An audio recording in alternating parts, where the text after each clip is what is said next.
welcome to DNET, the Disability Network. I'm Susan Pettit-Crossman. It's that time of year.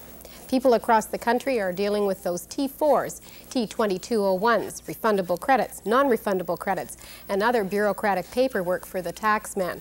If you have a disability and are wading through those forms, we have some tax tips later in today's show. We'll also bring you up to date on the Social Security review, and we'll find out how an author who is blind comes up with story ideas for her children's books. First, here's this week's Disability News highlights. Last week, we reported on customer dissatisfaction with Toronto's Wheel-Trans service. Now dissatisfaction has turned to rage. All Wheel-Trans buses were pulled off the roads when cracked steering columns were discovered. Many Toronto residents have been stranded during the inspections. One person who uses Wheel-Trans was our own producer, Ing Wong. I had to, first of all, call around to see if there are any cab services available, and there weren't. They're all booked up, or Wheel-Trans is contracted out. So I shelled out $141.09 to a private transportation company, and it got me down to cover my story today. This week, Wheel-Trans discovered cracked steering columns on many of the buses. They're inspecting the entire fleet, leaving less than 25% on the road at any given time. As a journalist, I need to go around the city and get my stories, and without that kind of support system, it becomes very difficult and costly. In the package in front of you. About 3,000 people have been affected. Ironically, the Wheel-Trans inspections came in the wake of another meeting with the Toronto Transit Commission. As a result of the inspections, many people were not able to attend. We're here to ask for something to be done about Wheel-Trans now, not later. Something has to be done immediately, and especially on the heels of what happened today. So far, an immediate, effective solution hasn't been found. The inspections and repairs are expected to take 3 to 4 weeks. There will be no legalized doctor-assisted suicide in BC if their government's Medical Ethics Committee has its way. The committee released a report this week advising against the legalization of euthanasia. The 12-member panel worked on this proposal for 2 years, and the vote was split, almost in half. 7 years ago, the BC government organized healthcare professionals, lawyers, and academics to give guidance on sensitive issues. The Manitoba government opens a new health clinic for young people this month. They're spending $500,000 on the clinic and hiring 8 staff members. But some say that isn't enough. Health officials estimate as many as 6,000 adolescents in Manitoba schools need some form of treatment for mental illness. Very few services are available to them, and those services are scattered throughout the system. The ministry has been criticized for its $500,000 attempt to coordinate services. It's not a major move forward. It's just a bureaucratic sort of reorganization of accountability of illness services for children and adults. Bill Martin says the minister should be doing more in the line of prevention. But it doesn't address all the needs of children in care and foster care, children in trouble with the justice system. It doesn't address the mental health needs of street children. Keith Black is head of the Child Guidance Clinic of Winnipeg. It counsels thousands of adolescents every year. His staff was recently cut. No, this won't meet all the need. Absolutely not. We're not meeting all the need. We have waiting lists. All agencies have waiting lists. Child and Family Service isn't meeting the need. So none of us is doing the full job we'd like to. If this goes that inch, that's better than not having the inch at all. A California woman with a hearing impairment has won a lawsuit against Burger King restaurants. Taraline Sacchetti was refused service at a drive-thru when she passed in a handwritten order. Sacchetti proved that Burger King violated the Americans with Disabilities Act. It requires businesses to accommodate people with disabilities in public places. As part of her award, Sacchetti has an 18-month contract with Burger King. She'll help develop electronic ordering devices for customers with hearing impairments. A new treatment for people who have arthritis has arrived on the market in the U.S. The new drug has been found to be highly effective for people who have been newly diagnosed. Kay Lowry of CBS News has the story. Karen Halker is only 25, but she has rheumatoid arthritis. It affects women twice as often as men and primarily strikes young and middle-aged people. My knees swelled up like balloons. They were filled with fluid. My hands got swollen, my fingers, I couldn't make a fist. it just hurt to move anyway. Typically, she would have been given anti-inflammatory drugs to control the pain. But Karen's doctor took a somewhat radical approach, giving her a powerful drug called methotrexate. It is generally reserved for the later stages of the disease. We feel as if much of the damage that can occur in the disease can occur early in the disease, so that if we start more aggressively, we have sort of a therapeutic window that we get into to try to prevent damage to joints. And new research bears that out. In one study, half the patients given methotrexate who'd had the disease for only a year showed major improvement, whereas less than a third of people who'd had it 5 years or more showed significant improvement. With proper medical care, that hopefully we can change the natural history of the disease by slowing down the progression and, again, improving quality of life. And when it kicked in, I was up and about like normal, and I was feeling really good, and it was amazing to me. I was so happy because I finally got to do what I always do every day. Kay Lowry for CBS News. Montreal researchers have developed a new artificial hand. It's one of the most sophisticated in the world. Because it's expensive to produce, they're having trouble finding a manufacturer. John Curtin reports. Pierre Limoges lost his right arm in an industrial accident. The new prosthesis helps him get a better grip on things. Much better than his old artificial hand. It's a lot easier to open the door, hold a cup, and doing something else, and it's stable. The beauty of the new hand is its flexibility. Developed by the Polytechnique and the Readaptation Institute, it can put multiple pressure on irregular objects like potatoes. No mean feat, say its designers. Because in a real hand, there is 21 degrees of freedom. So it means the equivalent of 21 motors. And we had to replace all those motors by only one motor placed in the palm of the hand.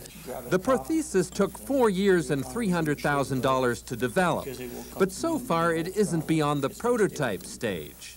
Manufacturers have rated it too expensive to produce and market.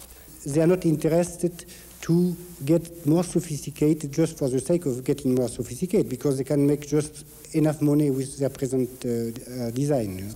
The company may like to do it, but they say if the workman compensation doesn't pay for it, if the insurance for a car accident doesn't pay for it, if the health insurance doesn't want to pay for it because it costs a little bit more money, why should I produce it?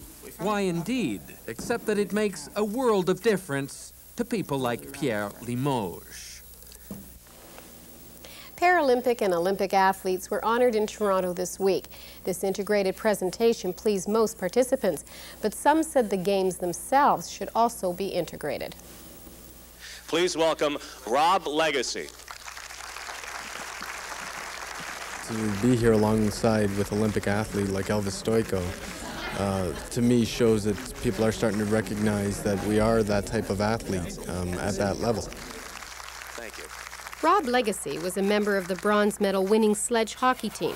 Legacy and Olympic skater Elvis Stoico accepted awards on behalf of the games participants.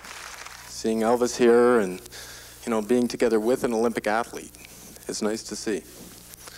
I think we deserve that recognition, and thank you very much for giving it to us. It's interesting to see that we all, as athletes, have the same goals. But the goal of many of the Paralympic athletes is to integrate the games. Glenn Barron, an alpine skier, believes combining the games and increased media exposure would alleviate funding burdens experienced by some participants. An event or a function like this where they hear about it afterwards, and then it's too late if we had to support before the season, and that everybody knows and is aware of what's going on as it's proceeding. It would help out a lot, I think. What I'd like to eventually see is the inclusion of maybe even able-bodied and disabled together as an Olympics, not as in different games at the same time, but as in the same games at the same time. That's this week's roundup of disability news highlights. When we come back, an update on the federal government's Social Security review.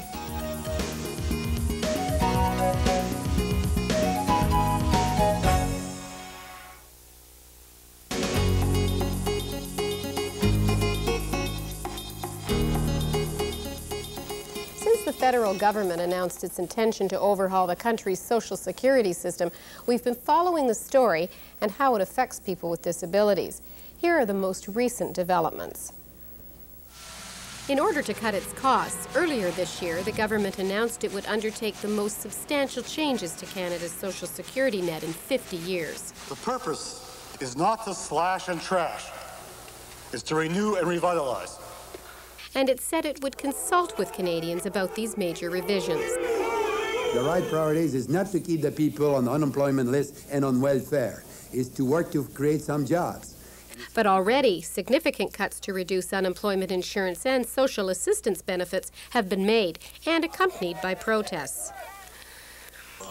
The early phase of consultation with the Parliamentary Committee on Human Resources Development lasted barely 2 weeks.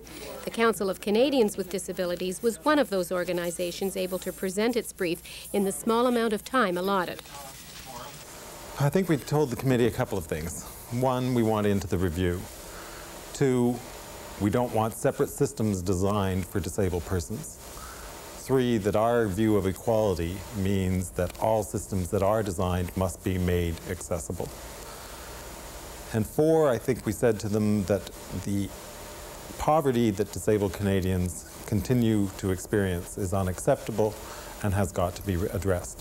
I think there's hope, but it's up to this committee, to the minister and his task force. And most of all, it's up to persons with disabilities across Canada to speak up and say it's time that we were heard and this is what we want. We know that you cannot change systems overnight, but we would hope that this review results in some substantive improvements versus some greater barriers for disabled Canadians.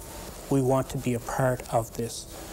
We do not want to be segregated any longer. After the Parliamentary Committee sent in its interim report to the House of Commons, they held a press conference. This hurriedly prepared committee report also contained a minority report on the Social Security review. The Council of Canadians with Disabilities received the report on the weekend after it was released. Later in the week, I spoke with Paula Kierstead, who was with the Council. Well, more than 15% of the Canadian population does have a disability. How have their needs been addressed in the recent report? Well, I think the actual result of that particular process was to be a 101 course in social policy for the new members to the Parliament, to be honest. And because of that, what has been documented are many arguments that have been made and many concerns expressed for years. So there's nothing that's been addressed. They've gathered the info on what is the problem from a variety of perspectives. How have people with disabilities been involved in the government consultation? Minimally, to be honest. At this point in time, there's been an opportunity to make one presentation within 7 days of the Parliamentary Committee having hearings, and that's basically it. So what do you think is going to happen then? Well, I'm afraid that things we've seen already happening, it's going to tell us what's going to happen with this process. And what I mean is the budget itself has done some cuts to social policy funds, put freezes on for a certain number of years. When those actions happen, before the government's own process of review was even started, I'm just worried that this might be the facade for the cuts to come. Okay, then let's go to the workplace and take a different approach here. If we look at integration, and we all agree that that's fundamental to people with disabilities being fully included, is this covered? Is this going to be covered? Well, I think they definitely have recognized that there are disincentives to working when social policy programs don't encourage people with disability to actually get out and work, don't provide the training. Those kinds of things are definitely identified. They talk about people with disability having dignity and living better than at the poverty line. And most live below the poverty line now. But when it comes to actual concrete steps to be taken to make that happen, that's still, I think, very much up in the air. Okay, now, how should people with disabilities be included in the review of these important government programs then? How do you see all that happening, Paula? Well, I think what needs to happen from the beginning is the people who are actually affected by these programs need to be in the review mechanisms. So if there's a task force struck, someone from those arenas needs to be there. If there's a parliamentary committee organized, there needs to be representation so that individuals with disability, people who live below the poverty line, or at least perhaps in a reference group structure relating to that particular committee. At this point in time, there's been a few select people the minister has identified who've organized a few chit-chats and a quick and dirty opportunity at the national level.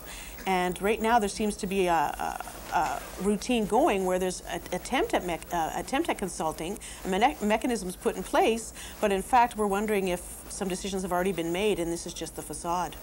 Anything to add to any of the questions I've asked you, or something you'd like to share with us about this whole process?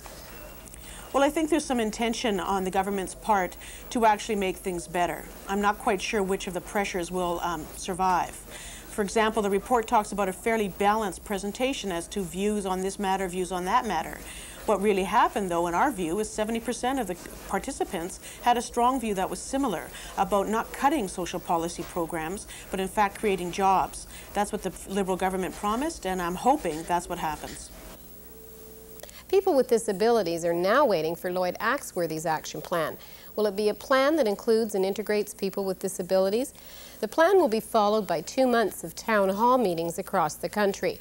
Canadians will then have a chance to present their points of view. We'll keep you up to date.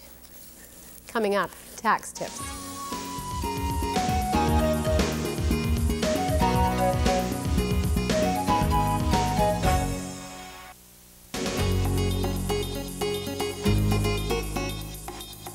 It's tax time. People across the country are pulling together their income information for the 1993 tax year and wrestling with piles of papers and forms. There are tax savings of particular interest to people with disabilities. For example, Revenue Canada recognizes that disabled taxpayers incur more expenses associated with getting and maintaining a job. The disability tax credit, which has increased in recent years, helps to defray some of those costs. Earlier, Harry Beattie, a tax lawyer with the Advocacy Resource Centre for the Handicapped, shared some of his tax tips with me. He says eligibility for the disability tax credit has been tightened up. We found with the 1993 form that people who are applying for the first time are having a very difficult time qualifying. This is because the language of the form, the questions used, have been changed so that physicians are very reluctant to certify people as being eligible. But in cases of very severe disability, people can still claim. Those who were able to make the claim in previous years are not required to file a new form unless Revenue Canada requests that this be done. What about medical? There's some interesting medical claims that I wasn't aware you could claim. Well, besides the standard medical claims as for health professionals, services, and prescription drugs, there are also a number of disability claims that you can make under medical expenses on your return. They're items we might not ordinarily think of as medical. For example, home renovations, that's a big item where it's for accessibility purposes, or expenses related to a dog guide can be claimed. Attendant care expenses, travel care expenses for medical treatment if the trip is over 40 kilometers, several other claims of this kind. Those should be considered carefully on the return. Unfortunately, the medical expense credit is not as much as people sometimes think it is. In most cases, the value of the credit to the taxpayer is something like 10 or 15% of the actual expenditure. It's nothing like a full subsidy. So it's not a real dollar value. If the government really wanted to help people with disabilities, one thing it could do is to make this credit more valuable to people who have very high medical and disability-related costs. Right now, it's not a very good subsidy. Just a couple of things to close this off, Harry. One thing I guess to remember is that you can make previous claims up back to 1985. Yes, claims over 3 years are subject to a certain discretion, but it's clear in the guide that if you are unaware of claims, that Revenue will still consider those claims back to 1985. And then just finally, you've put together a wonderful document, the tax tips and questions answered for this year. How can our viewers get a hold of this, and what other pertinent information is available? Well, this year, Answers to Your Tax Questions is contained in my organization's publication, Archetype. Some artists have created a very nice cover for us, and this will be available very shortly. Revenue Canada also has a very useful publication, Tax Information for People with Disabilities. It contains more information about the disability tax credit, including the form itself, and it also has 1-800 numbers which are especially helpful to people who are blind or have serious visual impairments, and also a 1-800 number for TDD. Often criticize Revenue Canada, but among government organizations, they have taken leadership role in making accessible information available. If you'd like more information on Arch's tax tips, you can write to them at 40 Orchard View Boulevard, Suite 255, Toronto, Ontario, M4R 1B9. In a moment, reading and writing, but no arithmetic.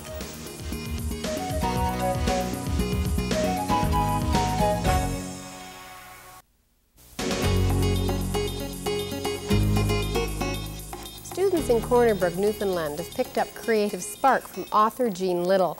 When she visited, they all had questions about Little's books, her approach to writing, and her disability. CBC reporter Doug Greer has the story. Attaboy, Ritz. Attaboy. Jean Little travels with Ritz, her seeing-eye dog, wherever she goes. But her blindness hasn't kept her from becoming one of Canada's most prolific and popular writers.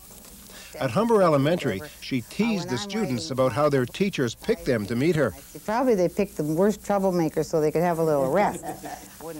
Little's written 27 books for people this age and sold hundreds of thousands. And she's happy to share some of her secrets.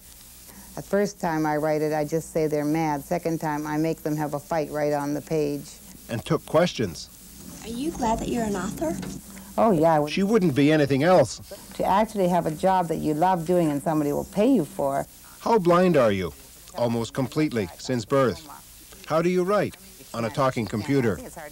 Ritz has heard it all before. Do you ever get frustrated and feel like you want to give up on a book? You bet. Every one, in fact. And then the people I'm writing about kind of look at me inside my head and they say, "You are taking away our chance at life." Like they've become real people to me, and if I throw the book away, it's like killing them. Why did you come and see Jean Little today? Well, I like writing, and I was wondering how she got all her ideas and why she didn't get frustrated and give up on all her books. I learned to show emotions like they do on TV, and I learned to write about things that have happened to you. What's your name? Felicity. Felicity? What a beautiful name. A few autographs, and it's back on the road again to talk more about writing and about life. That's our show. We'd like to hear from you, so drop us a line. I'm Susan Pettit-Crossman. Now, here's our address. Disability Network, CBC, Box 500, Station A, Toronto, M5W1E6. That's the Disability Network, CBC, Box 500, Station A, Toronto, M5W1E6. You can fax us at 416-205-3399.